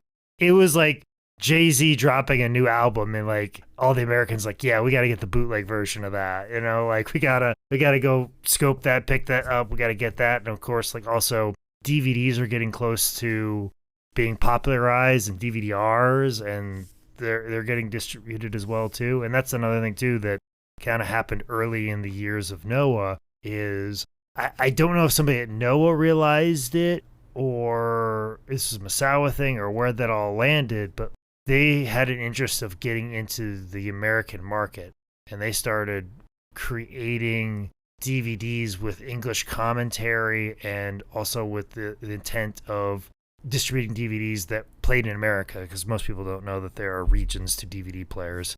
Most people don't realize that because people like fucking Tyler just going on YouTube and telling everybody it's a good fucking match. So I don't know like the different, like during a tape trading era, you could get a European DVD and had to have a region-free DVD player to watch something, and then you had to hook up AV cables into something to then create a dub of it. It's a long story, but Noah created DVDs that were region free, so that way people across the world could then know more about Noah. So basically Noah was trying to figure out a way to capitalize on this tape trading market, and all of these people that had been watching All Japan illegally for years, like how can we make money off them by selling them our product? And obviously if streaming was around, I'm sure that would have been the first edicts of Noah, like let's stream towards America and hit American audiences because they're clamoring for what we got going on over here. So there were a lot of interesting things that I don't think we really got to see from Noah, but they seem to really have their finger on the pulse of what was going on and the popularity of Japanese wrestling, not just in the country of Japan, but worldwide. And before we get too far away from it, I just want to, this is out of my own curiosity. I know All Japan didn't really recover from this. And New Japan, for sure, like fast forward to today, New Japan's #1. But Jake, do you have like a good grasp on what the hierarchy of Japanese promotions are right now? And I think it's fluctuated over the years. I know Dragon Gate got pretty popular, and then there's always these fly-by-night put-together promotions like Anoke Bumbaye, like, or World Ones, presented by Great Muda. Hustle got pretty big there for a while. 01 was big for a while. There were like a lot of promotions that got to like a pretty high stature, and all of them immediately were bigger than All Japan immediately. like that's how far All Japan had fallen down. That like 01 could pop up and like already second best company or third best company behind Noah and New Japan. And now, gosh, it's really tough to. I mean, I think New Japan's obviously the top. I mean, I wouldn't be surprised if Stardom is one of the tops, because I think like female wrestling obviously gained ground and acceptance in that country, where I think that's been a long tough road for those women. I mean, DDT's getting a lot of respect. Noah even is kind of making kind of a resurgence. I so much out of the world of paying attention to that because I'm focusing on making sure that the wrestling product that I'm a part of right now, my job in that is going as well as possible. But yeah, it seems like it's New Japan and then a bunch of other good promotions. So I wouldn't be surprised if the second best company or second biggest company is like a Stardom or a female wrestling promotion.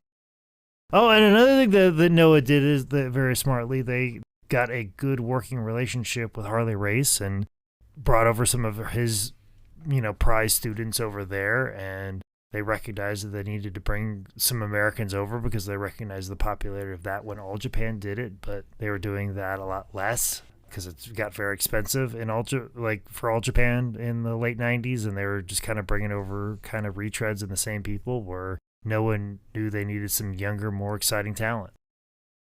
Jake just mentioned all the cool things about Noah. They had the heat behind them. They had instant credibility with Misawa, a megastar, being the head of the company. But there were a series of bad things that would kind of drag Noah down. And a lot of it had to do with injuries. So Kenta Kobashi, massive star. He started having really bad knee injuries. he would have to have several surgeries that would put him out for long stretches of time. With Kobashi out, Misawa has to take over because he's the man now. So they have the first tournament for the GHC Heavyweight Championship. Misawa wins this, but then he loses it, I think, in hopes of like trying to put over like a new person. So after he wins the title, he holds it until July 28th when he gives it to Akiyama. Here's the big problem with Noah. It's a little different from American wrestling, where like you can be this big personality and be famous or at the top of a company for a really long time because of that. Misawa, Kobashi, Kawada, they were that too, but they were also like the best men for the job because they were that good. So what happened was all the focus got put on a Misawa, on a Kawada, whoever, and they kind of failed to build not new stars, but people who could carry a company. They didn't do a good job building them. So when Kobashi has to leave with cancer, when this new guy's title run is falling a little flat, when the fucking global economy collapses in what was it, 07 to 09, there's only one person who has a chance to carry Noah, and that's Misawa. And that is going to lead to Misawa wrestling well past him wanting to be there, well past when he physically should not be there. And it creates a much bigger problem that we'll get to.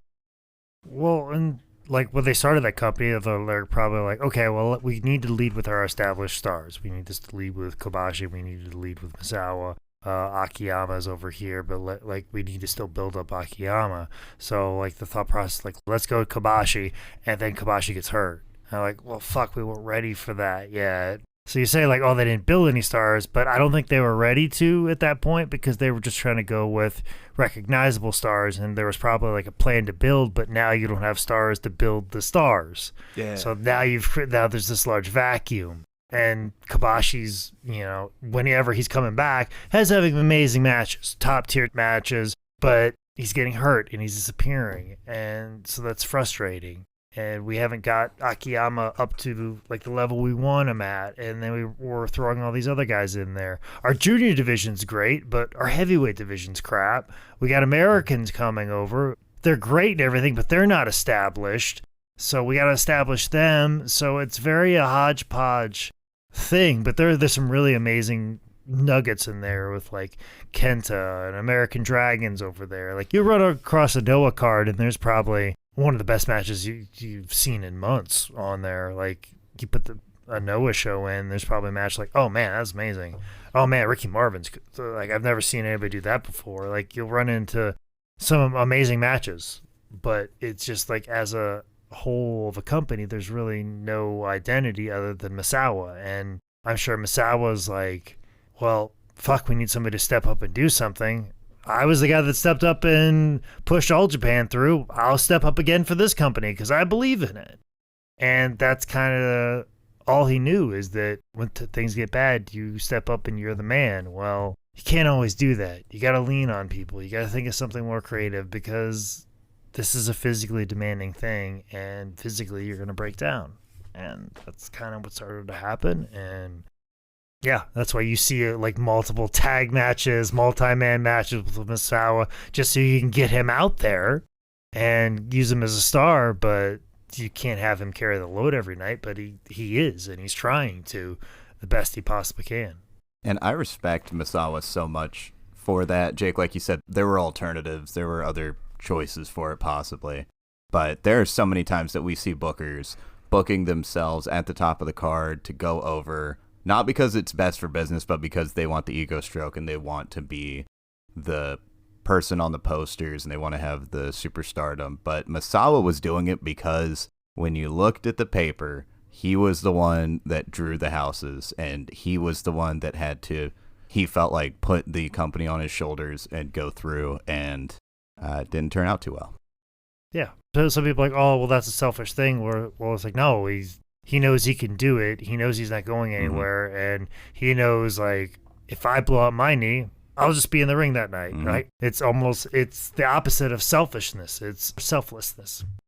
He basically did the thing that every booker did where they said, "Oh, I need my workhorse to go out there, and I need to rely on you. You're going to get us through this." And he was just pointing at a mirror the whole time, talking to himself. Mm-hmm. All right, so let's fast forward into the early 2000s. So Misawa wanted to retire in 2007. But again, since he was the only consistent top draw Noah had, Misawa decided to put the world title on himself a few times because that meant Noah's survival. During one of those title runs, Misawa would go over to the US again for some Ring of Honor appearances. The first night, he teamed up with Kenta Kobayashi to face Morishima and Marufuji, and they wrestled to a draw. The next night, Misawa defended his title against Kobayashi, despite reportedly having the flu. So, just another thing Misawa wrestled with. This is his Jordan flu game. Also, too, it's like, it's in front of his crowd. As I said, This is definitely one of those moves where, hey, we got to let people know that Noah's out here and we're going after the American audience. And right now, the fan base of Ring of Honor are our hardcore faithful, so let's get in front of them. And probably was a good decision for them. Also, Morishima, was looking to really break out and be a big star, but obviously he needed time to grow, so him being in Ring of Honor was a good opportunity, and this was a good way to bridge that gap and get him introduced and introduce Noah, and this is where he comes from, and get that going. So even at his accelerated age, after all the bumps he's taken, after running a company, after putting an entire workload on top of him, he's still like, you know what, I'll go do an indie show in America. That just goes to show how much he loves professional wrestling. And I don't think it can be understated just how important the Noah influence is here on Ring of Honor. Like, Kenta came back, definitely. I know there's a few shows that he did in 2009, and good God, he put on some fucking barn burners. One match, I think it was maybe the anniversary show he had with Davey Richards, was amazing. Morishima was there as the Ring of Honor World Champion for a lengthy title reign, and just that one touch from Misawa definitely changed the course in the history of Ring of Honor as well. Pushing into 2008, Misawa was so beat up. He had injuries piling up, including osteophytes on his neck, which are bony projections in his joints that cause pain doing just everyday tasks. It also caused a visual impairment in his right eye. September, Nippon TV's affiliate, Yomiuri TV, canceled their Noah broadcast. So we're getting into the global economic crisis right now. Noah stops taking their entire roster on tours to cut costs. So things are getting real. Then December 17th, Nippon TV announced that they would be cutting Noah's TV completely. And that would mark an end of 55 years of wrestling programming being on that station, going all the way back to the Japan Pro Wrestle Alliance. So Misawa's losing his TV. He ends up picking up some deals with some satellite dishes, but that wasn't very popular in Japan. Misawa decides to set up Shiozaki as Noah's new guy. So he starts tagging with him. Also, Go Shiozaki, he's also doing excursions through FIP and doing a whole loop through Florida. I think I was even on a FIP show a time or two with Go Shiozaki. I definitely, or maybe I'm just lumping it into the multiple FIP DVDs that I used to pull for High Spots grab bags over the years. But yeah, they're still going by the old edict of hey, this guy's gonna be a big star, send him to America, let him go on a little bit of excursion, and then come over here and be that much bigger of a star. By 2009, Misawa had been working with a similar neck injury to Edge and Stone Cold called spinal stenosis. And it's the injury that ended Steve's career and sent Edge off for 6 years? This is basically the kind of thing where a doctor tells you, hey, one more bump, even perfectly executed, safely landed, could paralyze you or worse. On June 13th, 2009, Misawa would sadly take that bump. June 13th, 2009, Misawa teamed with Shiozaki against the tag champions Saito and Smith. 10 minutes before it was supposed to end, Misawa took a belly-to-back suplex from Saito. When he hit the mat, he was absolutely motionless, and he apparently whispered to the ref that he couldn't move, and then he lost consciousness. So on what seemed to be just a normal, clean spot, Misawa had suffered a brutal spinal injury, shattering his C1 and C2 vertebrae. This put his body into cardiac arrest. So the show didn't have a doctor on staff, but luckily there was one in the crowd to even just try to help. He rushes in, he tries CPR, he tries external defibrillator pads, but nothing was working. Realizing the severity of this situation, the locker room runs out. People in the crowd, they're crying. There's chants of Misawa. As Misawa slipped away, EMTs arrived to work on him. They rushed him to Hiroshima University Hospital. But by 10:10 p.m., Mitsuharu Misawa had died at the age of 46. Kind of an unfortunate victim in all of this was Saito, who just did a wrestling move. Like, he didn't lay it in. He didn't botch it. He wasn't out of control. It was just Misawa's time to go. But man, him and his family got death threats. He obviously felt guilty as fuck. And he was at one point suicidal. I feel so bad for him. It wasn't his fault.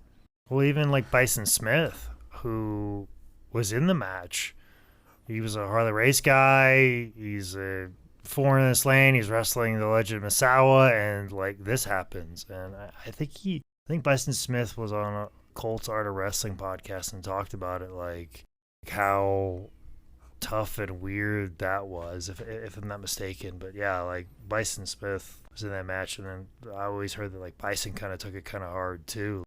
Well, anybody would. If you're in a match and somebody dies right in front of you, it's not what you expect when you go out there. Yeah, this is incredibly sad, and it sucks that people try to place blame when it's such a chance happening. Not really a chance happening. I mean, it's Misawa's body breaking down over years and years and years and years of abuse and carrying multiple companies on his back and not taking any time off. But he went out in the ring, and I don't want to put words in the man's mouth, but I would assume as much as he loved professional wrestling, I don't think that's the worst way he would have wanted to go. If there's any silver lining to it. Final thoughts on Misawa. Mitsuharu Misawa was an extremely talented wrestler. You can look up any myriad of matches on YouTube. You have no excuse. It's all there, completely free. Hours upon hours upon hours of him carrying All Japan, him having 5-6 star matches with nearly everybody he stepped in the ring with. You can go back, you can check it all out. Mitsuharu Misawa had a great influence not only on the legacy of Japanese professional wrestling, but also American professional wrestling. You have guys that were going over there that are now the top of the wrestling mountain: Bryan Danielson, Samoa Joe, a whole bunch of other guys that were in Ring of Honor at that time on the indies in the the 03s to 09s. Had an incredible influence. He was an amazingly talented wrestler.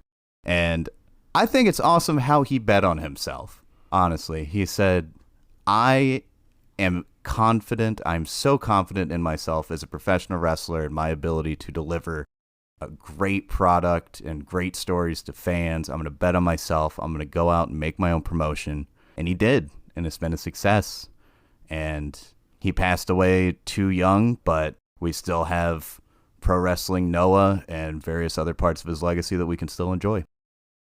Yeah, and to add on to that, of betting on himself and having confidence, I don't think anywhere in your research, Nick, you found maybe a comment where they're like, "Oh, Misawa was super cocky. God, he was so arrogant. Man, I always want to be a center of attention." And as I laid out for you, the reason he was putting the belt on him or the championship was not because he was selfish. It's because he was being selfless. He loved professional wrestling, and as Tyler said, probably what better way to go? But of course, we romanticize that as wrestlers. It's if I'm going to go anywhere, I want to go in the ring. But I mean, ultimately, you want to be able to get out of wrestling and look back at your catalog and feel a sense of pride and ownership and I did that, and be proud of your accomplishments as a wrestler. A lot of guys don't do that, and as large and as diverse and as important as Misawa's catalog is, he didn't get that opportunity to be able to step away and look at his accomplishments and what he's done. And I feel very sad that he never got that opportunity, because he definitely deserved it as much as he poured into everything. I think there's kind of like a beautiful sort of poetic thing to a guy who became a god in the ring, leaving us in one. And not just any ring, it was his. It was his company, it was his ring. It had his green on the apron. The way he led, he was never going to ask anyone to do anything he wouldn't do first, and honestly, he wouldn't do better. But in the end, I mean, it is a tragedy, because even 10 years before this, Misawa could have stepped away and been a Japanese wrestling epic, like not even a legend, like a fucking like Paul Bunyan or something. And he could still be guiding the industry today, or just at the very least sitting on his couch and watching TV. But he felt obligated financially to carry the company, to give fans the best he could as a booker, a president, a worker. And to do that, he had to risk his life every single time he stepped between the ropes. And I think this is all like a hard lesson about what pro wrestlers do to their bodies. Like, a lot of them can be rewarded with, status or money or fame, but only like the top 1% are paid like an NFL player who takes a beating, but their career's an average of like 4 years. If you're like an all-pro, maybe you hit double digits, or like a punter that doesn't get hit every play. Misawa was just warming up 10 years in. And I think as fans, we get very numb to how difficult everything is in the ring, because we see people do it so effortlessly all the time. But the pain and the sheer like brutality of wrestling is completely lost on us, because we don't experience. We know they're working together, and we know it's not real. But everything hurts. Like, running the ropes hurts. Like, go lunge yourself into 3 steel cables and see how it feels. Getting hit in the safe spots hurts. And any given move, any routine spot, like, a wrestler can die, because humans shouldn't do this. Like, the perfect amount to get suplexed in your entire life is 0. And I don't think we appreciate that enough until something like a Misawa happens. I think we forget that these are actual human people. And yeah, the top are rewarded with money or fame, or if you're Misawa, maybe you'll be remembered forever. But don't let performers' sacrifices and don't let Misawa's sacrifice be lost on you. All right. That is Misawa's 10 Bell Pod. Thank you for listening. Couple Patreon things real quick. I updated that master list of bonus episodes and pinned it to the top of the Patreon. So those of you in the bonus content tier, so you don't have to go searching for them. I think there's now over 30 things on the bonus content list. There's the drunk wrestling, there's matches from Jake, there's stand-up from Jake, and those drunk wrestlings have been like so fun to edit, so definitely check those out. I've also been dropping new episodes on the Patreon the second I'm done with them. So the patrons are getting the next week's show 12 plus hours before everyone else. So just a heads up on all that. But Jake, Tyler, you got anything? Yes, thank you to all the fans who contribute to our Patreon. Make sure you leave reviews. Reviews are very important on whatever platform you choose to listen to us. Please leave a review. It helps out the show tremendously. Yeah, thank you guys in any way that you support, whether that's even just listening to the podcast. We really appreciate it. If you could take the time, leave a 5-star review if you feel like it warrants it. 6 stars if we were in Japan. Other than that, I just want to say thank you guys. And if you do have any suggestions of other things that you'd want to see on the bonus content on Patreon, or things you want to see us do off Patreon, just feel free to drop a comment somewhere. I'm sure someone will see it, most likely Nick. We will see you next week for the main event. Giant Baba implies the existence of a regular-sized Baba. And where is this smaller Baba? What is he hiding?